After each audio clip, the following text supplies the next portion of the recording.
In our previous episode on the First Crusade, 50,000 people answered the call to crusade, hoping to free Burma and join the legendary heroes who had liberated Jerusalem during what historians call the Crusade of 1101.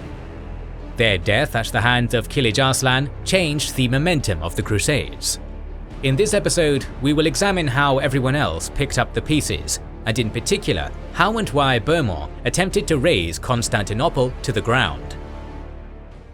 Meanwhile, in another world, there are others picking up the pieces of a cosmic cataclysm at the command of their lord, who orders one thing: once warring factions must work together to avoid the destruction of everything at the hands of the fallen.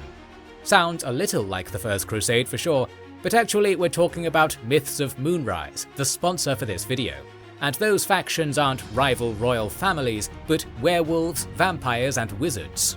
It's a game about building back a fallen empire in a world of legendary creatures, covering the economics and politics on the main map, and featuring fast-paced and delightfully flashy Match 3 battles.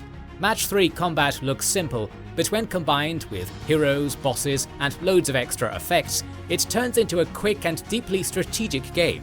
Following the story of dark fantasy races uniting to rebuild their world, it's an easy game to get into and a rewarding one to master. Myths of Moonrise are celebrating their 1-year anniversary, adding a load of new gameplay features, new heroes, and special skins. If you haven't tried the game, get it via our link in the description or the pinned comment, and enter the gift code ANNIVERSARY, and you'll get $20 worth of gifts in the game to get you started. Loads more updates are planned in this expanding and free-to-play puzzle adventure, so give it a go or return to the fight today. The campaign, started by what is now known as the First Crusade, is widely considered the most successful crusade in history, so it is only fitting that it was followed up by its greatest failure. In reality, both of them and the upcoming events are part of the same convoluted chapter, which we will attempt to shed some light on. Raymond of Toulouse was chosen by Alexios to act as a guide to one of the large groups, and ultimately managed to save his life and sail to Constantinople. From there he sailed to Antioch, seeking to rejoin the struggle for power, but was imprisoned by Tancred. Bohemond's nephew only agreed to let the old man go after he swore that he wouldn't attempt to conquer any land in the Levant. Raymond then proceeded to conquer a piece of the Levant for himself, but only this time he did do it on Alexios' behalf. Yes, this is not a typo. Raymond, who was the only major leader who refused to bend the knee to Alexios in 1095, was now laying siege to Tripoli, aided by 10 Byzantine ships which blockaded the city. The defences of Tripoli were formidable, so he proceeded to build a castle overlooking it, called Mons Peregrinos, or Pilgrim's Mountain, with the help of Byzantine engineers. His minuscule army of 300 knights managed to capture Tortosa and Giblet, but the defenders of Tripoli refused to surrender. In the meantime, the survivors of the Crusade of 1101 had made their way into the Holy Land and were regrouping in Jaffa in the presence of King Baldwin in 1102. That was when scouts gave him reports of a small Fatimid army moving to their position. Baldwin feared and respected the armies of the Seljuks and Aleppo, but after the victories in Ascalon and Ramla, he was well aware that the more stationary Fatimids, who used a mixed force of Arab and Berber cavalry, supported by Sudanese bowmen, were easy to break using the traditional Frankish tactics. And so the King of Jerusalem rode out to meet his foes, accompanied by no more than 200 knights. To their dismay, they wouldn't meet a small force, but a 20,000-strong host, led by Vizier al-Afdal's son Sharaf al-Ma'ali. The Crusader army fled to the nearby city of Ramla and barricaded themselves in its single tower. The situation was hopeless, and in the cover of night, Baldwin, his scribe, and a single knight escaped, leaving the rest to their fate. In the absence of their king, the remaining Crusaders said a prayer and charged out against the besiegers. There were no survivors. Many knights and notable nobles were among the casualties, including powerful nobles like Hugh of Lusignan, Stefan of Burgundy, and most importantly Stefan of Blois, the man who abandoned the Crusaders in the siege of Antioch. The Fatimids then went to Jaffa, a crucial stronghold where the Queen of Jerusalem resided, and laid siege to it. There they employed a very deceptive tactic, as they grabbed the corpse of one of the fallen knights, mutilated its body, and paraded it in front of the walls of Jaffa. Sharaf wanted to weaken the garrison's morale, pretending to have killed Baldwin, and the trick worked. But just as the defenders were getting ready to surrender, the king returned. Baldwin, who had made his way to Arsuf and boarded an English pirate ship, now ran through the Fatimid blockade, while Uuf Fuqon Beg and 80 knights broke the lines near the coast. Once inside, Baldwin assembled a force of 8,000 and charged at the Fatimids, scattering their siege lines and forcing them into a full retreat. In 1103, the close call was followed up with more successes for the Crusaders, as Tancred sacked the city of al-Muslimiyah, taking many Muslim captives and ransoming them back to Aleppo. He had also managed to secure the Byzantine cities of Tarsus, Edana and Mamistra, and in that very year, Bermore's ransom was paid, and he was released from Danishmendid captivity. Bermore then proceeded to attack Kafalatha, but was repelled by a resilient Banu tribe. Despite this minor setback, trade with Genoa, Pisa and Venice was flourishing, and each of them soon had their own quarter in every major Crusader city. However, things started to change for the worse for the Crusaders in 1104. It all started with Baldwin of Bourges, ruler of Edessa, who laid siege to the city of Haran. The influential Crusader needed aid and requested assistance from both Antioch and Jerusalem. For a moment, the Crusaders reunited with a common goal, as Bermore, Tancred, Josselin of Courtenay, the Archbishop of Pisa Dagobert, and Archbishop of Edessa Benedict were all on the same side. Together, they mustered a force of around 1,000 knights, supported by 9,000 infantry and archers. This unity would not last, as the Seljuk rulers of Mosul, Jekemish, and of Mardin, Sokman, launched an attack on Edessa with 7,000 horse archers, hoping that it would force the Crusaders to lift their siege. Indeed, both armies lifted their siege in order to meet at the Battle of Haran in 1104. The Crusaders were so rushed that Baldwin and Bermore didn't even wear their armour. What happened next was a 2 or 3 day long feigned retreat, the classic move that armies throughout history never stop falling for. The Crusaders from Edessa were positioned on the left, while those from Antioch took the right in a loose formation that kept changing as the days passed. The chase began near the city of Raqqa and continued until Haran, a distance of just over 100 kilometers. The Crusaders were decisively crushed, with Josselin and Baldwin of Bourges captured, while Bermore and his nephew barely escaped. This was another decisive defeat, which stopped the seemingly unstoppable momentum of the First Crusade. This defeat cost Bermore so many men that almost instantly the cities Tancred fought so hard to take from the Byzantines rebelled and flipped to Alexios. Cilicia was lost, but even worse, the harbour of Laodicea was taken by a Byzantine admiral. Bermore barely held out in the city's citadel, knowing that his days were numbered.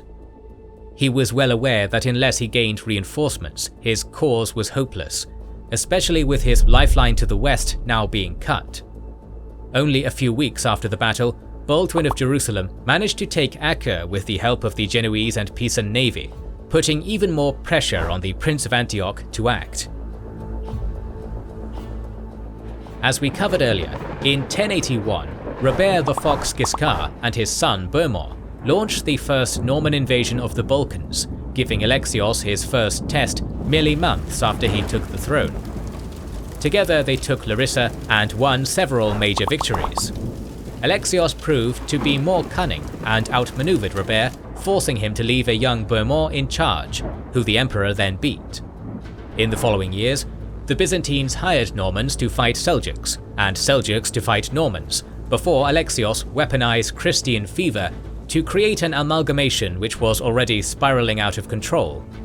And now in 1104, exactly 100 years before the sack of Constantinople during the Fourth Crusade, Bermore of Taranto, Prince of Antioch, decided to set sail for the destruction of the Eastern Roman Empire. But for him to get there, he needed an army, and between him and his army, Bermor had to make several stops in Byzantine ports. Luckily, he was very resourceful. The prince ordered his men to dress up as if they were in mourning and lay him in a coffin with secret air vents in the middle of the deck. A rooster was killed and placed inside, so that the stench of death was all around it. Whenever they set anchor in a trade port, they would loudly announce the death of Bermor, the scourge of the empire. This ruse went on for a while, but then, just as they were about to set out from Corfu, Bermor revealed the truth and sent Alexios a letter, which Anna Komnene describes in great detail. "Over time your empire has learned what sort of man I am, my courage and firm resolve as an adversary. When I turn my luck around, God knows I will not leave unavenged those woes I have suffered. Ever since I marched across Roman lands and took Antioch and enslaved all Syria with my spear, I've suffered much pain because of you and your army. Hope after hope has been dashed, and I've been tossed into thousands of calamities and barbarian wars, but now here I am. Know that though I was dead, I have arisen, returned afresh, slipped through your hands. Disguised as a dead man, I evaded every eye, every hand and intelligence, and now, living, moving and breathing the air, from Corfu I send your majesty extremely disagreeable news, which you will not receive with pleasure, that I have handed over the city of Antioch to my nephew Tancred, bequeathing him as a suitable match for your generals. As for me, I am going to my own country. To you and your friends, I am considered a corpse, but to myself and my friends, I am living and planning clever schemes against you. To upset completely the Roman realm under your command, I died while living, and while dead lived. If I should reach the mainland across the sea and catch sight of the Lombards and all the Latins and Germans and our own Franks, warriors memorable in battle, I will fill your cities and countryside full of slaughter, full of blood, until I plant my spear in Byzantium itself." In 1105, Bermor landed in Apulia in a similar manner to how Napoleon landed in France after his exile in Elba. In the eyes of the West, Bermor was a superhero. Tales of his exploits had been circulating for half a decade, including a famous manuscript written by an anonymous Norman knight, which we know as the author of the Gesta Francorum. This manuscript had found itself in every court in France, and everywhere Bermor went, men and women flocked to see this legendary conqueror of Antioch, who vanquished Kerbogha and numerous other armies. 50,000 men from every corner of Italy, France and Germany died for his freedom, and now he was parading around Italy and preparing for another invasion. He personally met with Pope Paschal II, and while the Bishop of Rome was reluctant to make the third call to crusade, this time against another Christian nation, he was also desperate to wipe the stain of the Crusade of 1101. Following in Urban's footsteps would be difficult for any pope, and now Paschal felt responsible for the blunder in Anatolia. And so he wrote a papal letter and put a papal legate under Bermor's command. The call to crusade was now in full effect, and while the end goal was Jerusalem, Bermor was allowed to take it into the heart of the Eastern Roman Empire and vanquish Alexios. In March 1106, he travelled to France and met with King Philippe I. After a lengthy negotiation, Bermor secured a marriage for himself with none other than the king's firstborn daughter Constance, who he married in Chartres. He even arranged a marriage between Tancred and another French princess, Cécile. The Prince of Antioch now had the funds, connections, manpower, papal decree, and motivation to complete his task, but he didn't rush it. He carefully planned his invasion for over a year in Italy while training his men, building his fleet, and spending time with his already pregnant wife. On the other side of the Adriatic, Alexios was also not idle. When he first met the Normans, the emperor was a young, hot-headed man who learned much from their encounters. Now he took every precaution to prevent the destruction of what he had been building for decades. In 1104, he ushered in a new era of Byzantine diplomacy by establishing a marriage alliance with Hungary, as his son and heir John married the Hungarian princess Piroska, who was renamed Irene after her conversion to the Orthodox faith. Alexios called upon his Venetian allies, who fulfilled their oath by patrolling the seas and slowing the Norman progress. For a while now, he had been training 300 sons from the most powerful noble houses, preparing them to lead. Each of them was given a contingent and ordered to patrol and fortify the Balkans so that they became accustomed to its difficult terrain. Then the emperor left the comforts of the capital and made his way to Thessaloniki, reminiscing the actions of Basil II and surviving yet another assassination attempt. There he established a base camp and ordered every governor in the Balkans to stockpile supplies and fortify their defences, giving them the necessary funds to do so. He also pulled his best generals who were engaged in Armenian Cilicia, focusing the entire empire on this impending invasion. The best of the Latin world was about to clash with the best of the Eastern Roman world, and both sides were ready.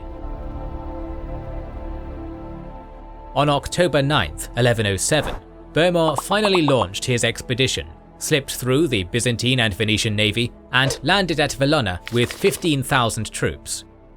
By the 13th, he was already laying siege to Dyrrhachium.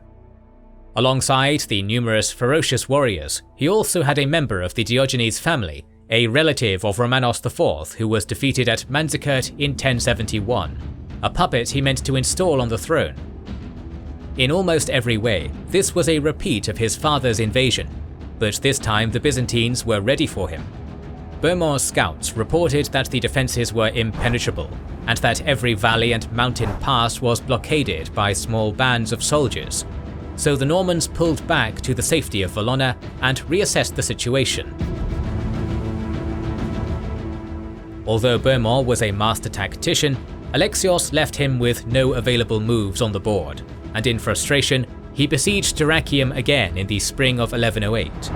Rams were built and rolled towards the gates before being set on fire. Tunnels were dug, but the defenders dug tunnels of their own, and once they connected with those of the enemy, fires were lit to smoke them out. Finally, Bohemond built a massive siege tower, similar to the one in Antioch, but it too was set ablaze, probably by the use of Greek fire. He then ordered his men to try and break the encirclement by attacking the Byzantine positions in the mountains. Both sides took heavy casualties, but there was no breakthrough.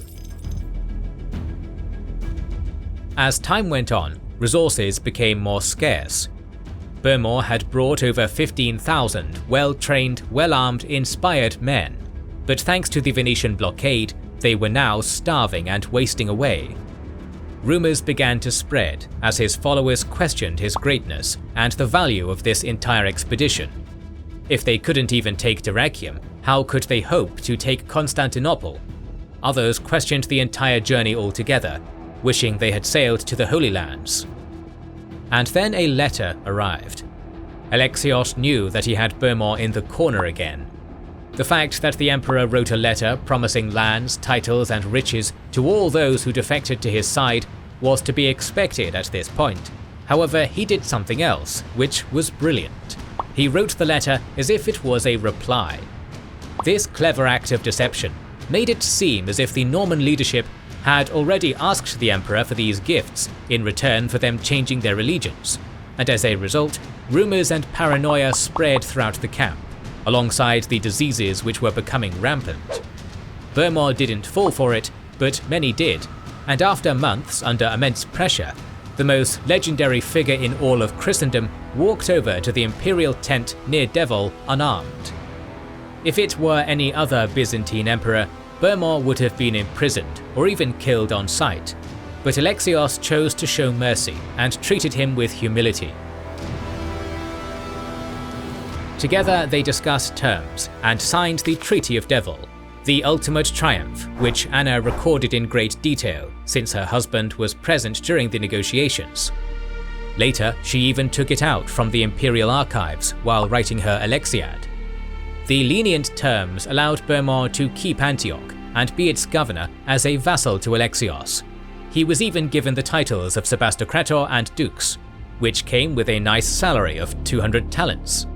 He was even given the right to pass the county of Edessa to his newborn son and heir, to which Bohemond replied, I will observe all the conditions to which I have agreed and spoken by my mouth, and I will keep them inviolate for all time. And the things that are for the good of your empire I care for now, and will forever care for, and I will never harbour even the slightest thought of hatred or treachery towards you."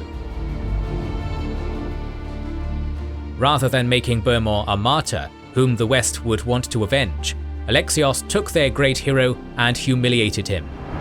It was now winter, and the weather couldn't allow for the safe return of his armies, so they were now fed and clothed by the imperial treasury. Some stayed and served Alexios. Others went back home without glory, religious artifacts, or even the tale of an epic battle. As for Burmah, one of the most impactful and interesting figures of the medieval era, well, he went back to Apulia, never to return to Antioch as a final slight against Alexios. He died a few years later in 1111, making him the only major First Crusade leader not to die in battle. Raymond, Godfrey, Hugh, Robert of Normandy, Robert of Flanders, Baldwin, even Stefan all died in battle. Only the great Burmah, who was the main reason they even made it to Jerusalem, died as a humiliated and failed old man. In the next episode, we will see the first jihad called against the Crusaders, so make sure to subscribe and press the bell button to see it. Recently, we have started releasing weekly Patreon and YouTube member exclusive videos. Join the ranks of patrons and YouTube members via the link in the description or by pressing the button under the video to watch these weekly videos, learn about our schedule, get early access to our videos, join our private Discord, and much more. Please consider liking, commenting, and sharing. It helps immensely. This is the Kings and Generals channel, and we will catch you on the next one.